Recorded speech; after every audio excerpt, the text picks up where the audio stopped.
मौर्यकालीन मंत्री परिषद। एक में दी है आमत्य। आमत्य का होता है मंत्री परिषद। आमत्य का मतलब होता है प्रत्येक विभाग का प्रमुख। आमत्य का होता है प्रत्येक विभाग का प्रमुख। पुरोहित का मतलब होता है धर्म एवं दान विभाग का प्रधान। धर्म एवं दान विभाग का प्रधान। सेनापति का होता है सैन्य विभाग का प्रधान। सेनापति क्या होते हैं? सैन्य विभाग का प्रधान। युवराज क्या होते हैं? राजपुत्र। युवराज होते हैं राजपुत्र। द्वारिक। द्वारिक के होते हैं राजकीय द्वार रक्षक। राजकीय द्वार रक्षक। अंतर्वेशिक। अंतर्वेशिक क्या होते हैं? अंतःपुर का अध्यक्ष। अंतःपुर का अध्यक्ष। समाहर्ता। समाहर्ता क्या होते हैं? राजस्व विभाग का प्रधान। समाहर्ता होते हैं राजस्व विभाग का प्रधान। सनिधाता। सनिधाता क्या होते हैं? राजकीय कोष का अध्यक्ष। सनिधाता क्या होते हैं? राजकीय कोष का अध्यक्ष। प्रशास्ता। प्रशास्ता होते हैं राजकीय आज्ञाओं को लिपि करने वाला। प्रशास्ता होते हैं राजकीय आज्ञाओं को लिपि करने वाला। परदेष्टि। परदेष्टि होते हैं कमिश्नर। परदेष्टि क्या होते हैं? तो कमिश्नर होते हैं। पौर। पौर होते हैं नगर का कोतवाल। पौर क्या होते हैं? नगर का कोतवाल। व्यवहारिक के होते हैं प्रमुख न्यायाधीश। व्यवहारिक के प्रमुख न्यायाधीश। नायक के नगर रक्षा का अध्यक्ष। नायक के नगर रक्षा का अध्यक्ष। कर्मांतिक।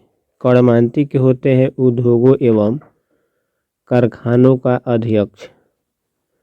कर्मांतिक होते हैं उद्योगों एवं कारखानों का अध्यक्ष। दंडपाल। दंडपाल के क्या होते हैं?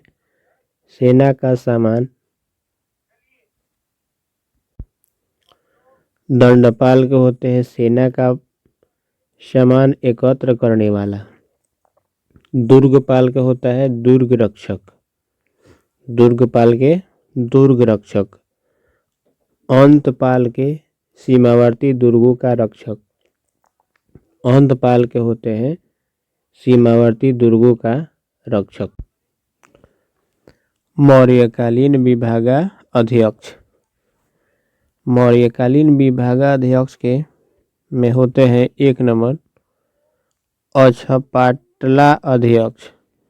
अक्षपाटला अध्यक्ष को हम लोग कहते हैं लेखा विभाग का प्रधान।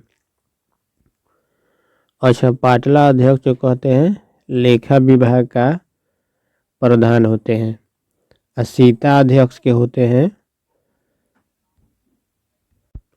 सीता अध्यक्ष के होते हैं कृषि विभाग का प्रधान। सीता अध्यक्ष के होते हैं कृषि विभाग का प्रधान। औकरा अध्यक्ष। औकरा अध्यक्ष के मौर्यकालीन विभागाध्यक्ष होते हैं खनिज विभाग का प्रधान। खनिज विभाग का प्रधान। लक्षणाध्यक्ष के होते हैं टकसाल का अध्यक्ष। टकसाल का अध्यक्ष। लवणाध्यक्ष के होते हैं नमक से संबंधित विभाग। लवणाध्यक्ष के होते हैं नमक से संबंधित विभाग। विविधताध्यक्ष। विविधताध्यक्ष के होते हैं चारागाह का अध्यक्ष। नौवाध्यक्ष के होते हैं नावों एवं जहाजों का अध्यक्ष। पत्नाध्यक्ष के क्या होते हैं?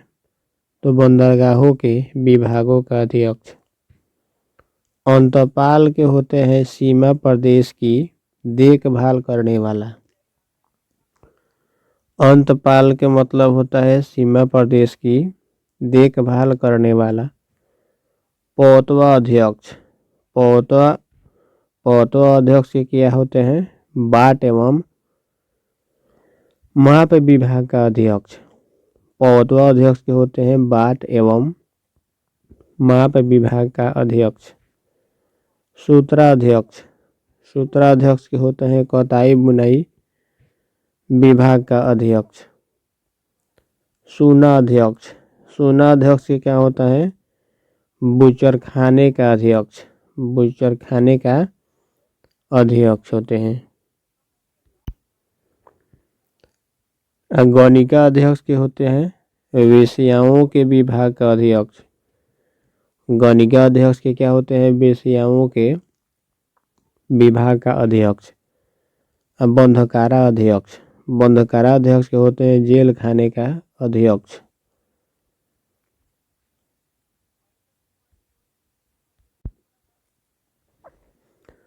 मौर्य साम्राज्य का बौद्ध धर्म के साथ संबंध। मौर्य साम्राज्य का बौद्ध धर्म के साथ संबंध। मौर्य साम्राज्य का बौद्ध धर्म के साथ अन्योनाश्रय संबंध रहा है। सम्राट अशोक ने कलिंग युद्ध के बाद अहिंसा और शांति के अनुगामी बौद्ध धर्म से प्रभावित होकर बुद्धम शरणम गच्छामि, धम्मम शरणम गच्छामि, संघम शरणम गच्छामि एवं जियो और जीने दो जैसे लोक कल्याणी आदर्शों को अपने राज्य धर्म में शामिल किया।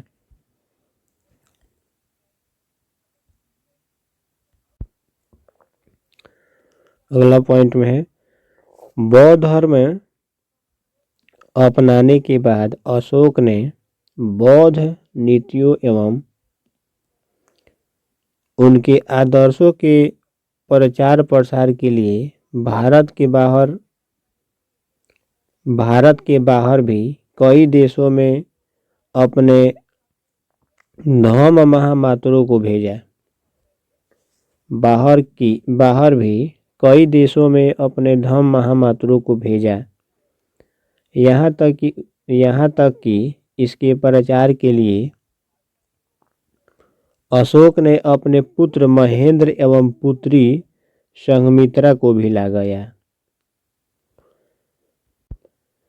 यहाँ तक कि उसके प्रचार के लिए अशोक ने अपने पुत्र महेंद्र को एवं पुत्री संघमित्रा को भी लगाया।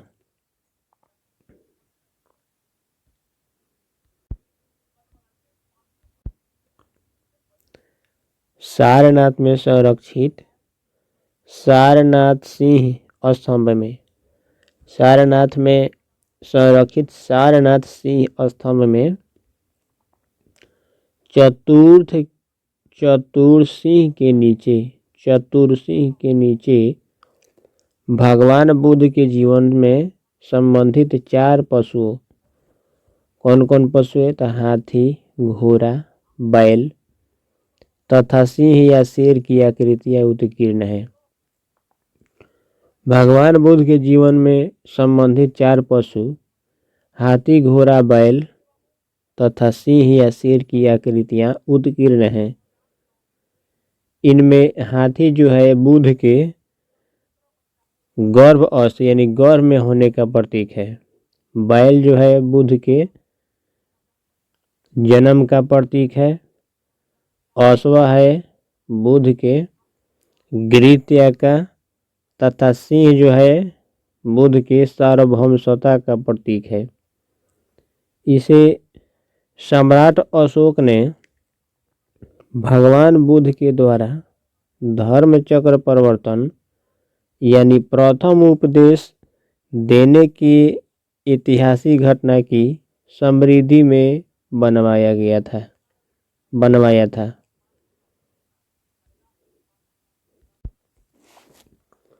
अगला पॉइंट, कई बौद्ध स्थापत्यों में सांची, भड़हुत, सारनाथ जैसे प्रमुख स्तूपों के अलावा अनेक बौद्ध विहारों का निर्माण मौर्य राजाओं द्वारा किया गया था। बौद्ध भिक्षुओं के वर्षावास अथवा विश्राम स्थल विहार के रूप में बराबर एवं नागार्जुनी पहाड़ियों में कई रॉक कट गुफाओं का भी निर्माण किया गया था।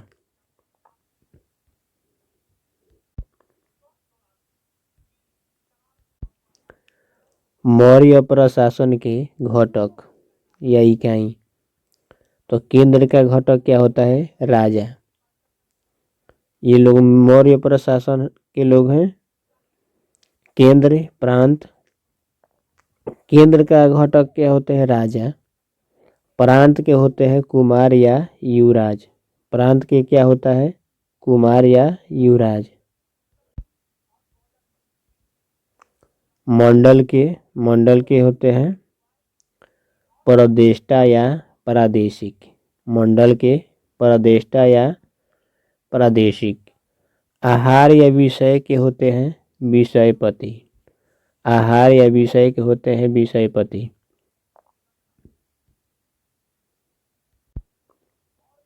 स्थानीय के होते हैं 800 ग्रामों का समूह। स्थानीय के होते हैं 800 ग्रामों का समूह। द्रोणमुख के होते हैं 400 ग्रामों का समूह। द्रोणमुख के होते हैं 400 ग्रामों का समूह। खारवटी के क्या होते हैं? 200 ग्रामों का समूह। खारवटी के होते हैं 200 ग्रामों का समूह। संग्रहण के होते हैं 10 ग्रामों का समूह।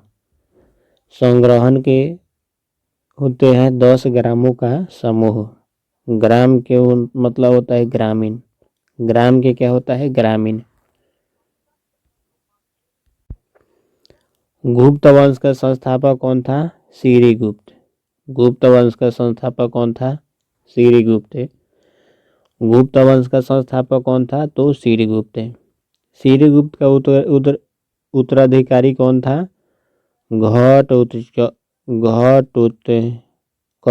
घटोत्कच। श्रीगुप्त का अधिकारी कौन होता था? घटोत्कच। श्रीगुप्त का अधिकारी कौन होता था? घटोत्कच। अगला पॉइंट, चंद्रगुप्त प्रथम के शासनकाल था 319 से 335 ईस्वी। गुप्त वंश का प्रथम स्वतंत्र शासक था। चंद्रगुप्त जो था गुप्त वंश का प्रथम स्वतंत्र शासक था। इसने लिच्छवी राजकुमारी देवी से विवाह किया। चंद्रगुप्त प्रथम ने लिच्छवी राजकुमारी कुमार देवी से विवाह किया। चंद्रगुप्त प्रथम ने लिच्छवी राजकुमारी कुमार देवी से विवाह किया। गुप्त संवत, इसका शासनकाल है 319 से 320 ईस्वी। गुप्त संवत की शुरुआत चंद्रगुप्त प्रथम ने किया था। गुप्त संवत की शुरुआत चंद्रगुप्त प्रथम ने किया था। अगला पॉइंट, चंद्रगुप्त प्रथम की मृत्यु के बाद उसका पुत्र समुद्रगुप्त साम्राज्य के सिंहासन पर बैठा। चंद्रगुप्त प्रथम की मृत्यु के बाद उसका पुत्र को जो नाम था वह समुद्रगुप्त था, साम्राज्य के सिंहासन पर बैठा। अगला पॉइंट, हरिसेन चंद्रगुप्त का दरबारी कवि था। हरिसेन कौन था? चंद्रगुप्त का दरबारी कवि था हरिसेन चंद्रगुप्त का दरबारी कवि था, जिसने प्रयाग प्रस्ती की रचना किया? जिसने हरिसेन ने प्रयाग प्रस्ती की रचना किया। हरिसेन ने प्रयाग प्रस्ती की रचना किया।